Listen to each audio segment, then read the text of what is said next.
Chapter 27. Curiosity. School had finished for the day, and James was sitting on Carrie's bed in his socks. Carrie pulled 2 mugs of hot chocolate out of her microwave, handed one to James, and grabbed a bag of miniature marshmallows off her bedside cabinet. After dropping a few into each mug, she leaned over and kissed James on the cheek before running her finger over the scar above his left eye. "You look like Harry Potter," she grinned. "So, how did your meeting with Mr. Pike go?" "It was weird," James said, as he slid the blue card out of his pocket. "He gave me this." "What's that?"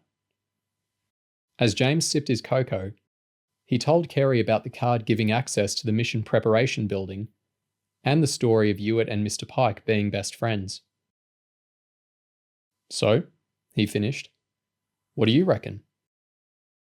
Carrie shrugged. "I think that 17 years is a long time for Mr. Pike to hold a grudge."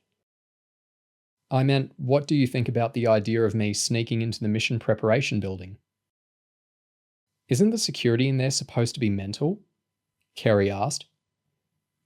"They never got that biometric system working.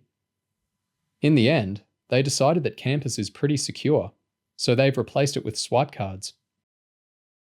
"What was Hewitt like when you spoke to him the other day?" James shrugged. "He seemed okay, to be honest. But I was thinking in class this afternoon." "First time for everything," Carrie butted in. "I'm trying to be serious," James said irritably. "Remember 2 years back when we were on our drugs mission and Nicole got expelled for snorting cocaine? Hewitt was charging around the house that day, giving us all drug tests, and it was like he wanted more of us to get expelled. I've had a few other run-ins with him as well, and the more I've thought about it, the more I've come to agree with Mr. Pike. Hewitt wouldn't lift a finger to help anyone." "Hewitt's strict," Carrie said. "He doesn't stand for any nonsense, that's for sure. But it's a big leap from that to saying that he's actually dishonest." James slowly turned the blue card over in his hands. "I'd really like to know what's going on with the investigation. I definitely don't think that Hewitt is telling me everything he knows. It's the most sensitive area on campus, James. You're already suspended from missions. If you get caught sneaking around mission preparation, you might as well pack your bags and start saying your goodbyes." "I know, but if what Mr. Pike says about Hewitt is right, I'm doomed anyway." "Yeah, might be, based upon an ancient grudge. Taking a risk based upon solid information is one thing, but this doesn't make any sense." "But Mr. Pike's always fair. He was the one who stood up for us when Mr. Large kept bullying Lauren."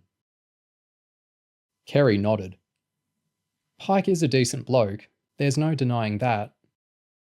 Which is why I think I need to go in there.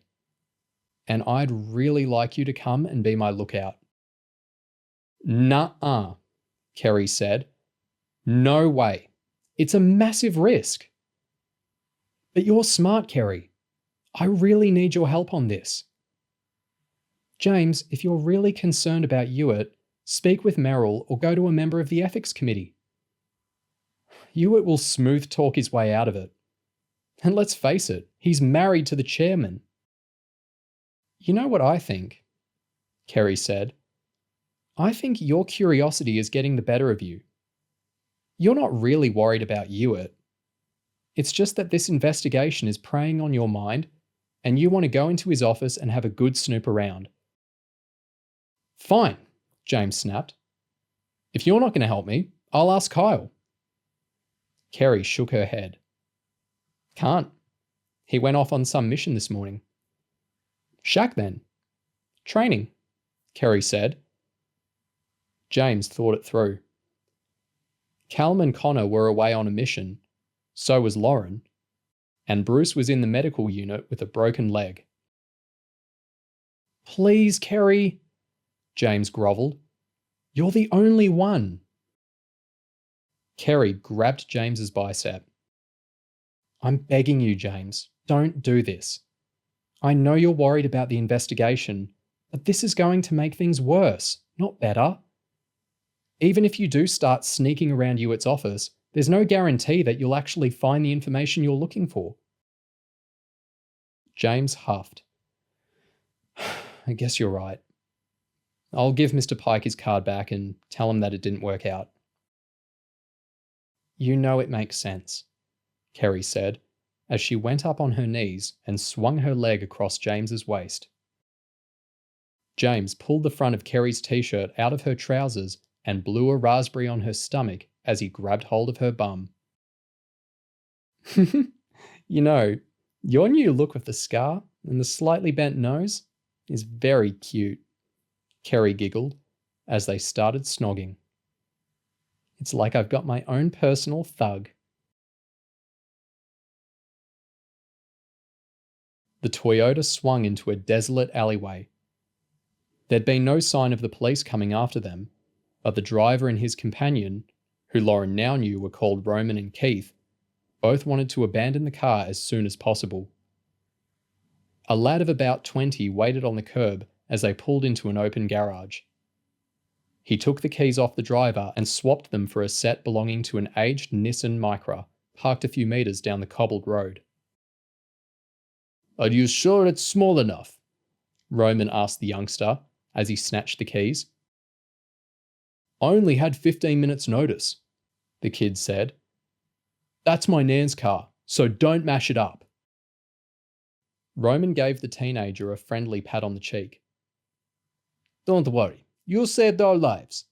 Keep the Toyota locked up till dark, then drive it down onto the downs and burn it out. No sweat, the teenager said, as he eyed Lauren and Anna. Those two are young even for you, ain't they, Keith? And what happened to your nose? Mind your own, Keith snapped back, squeezing Lauren's knuckles as he yanked her out of the car. But the person who did it will be crying herself to sleep tonight. I guarantee you that.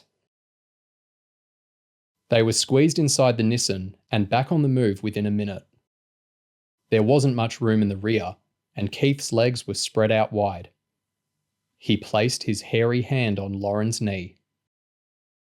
We've got a buyer lined up for the princess in the front, he whispered. But you are a little bonus. You belong to me. Lauren shuddered as Keith blew her a kiss. Come on, baby, he grinned.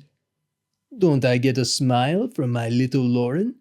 Just a teensy-weensy one. Lauren turned to look out of the window and tried to think of all the painful ways she could slice Keith up with the knife strapped to her leg.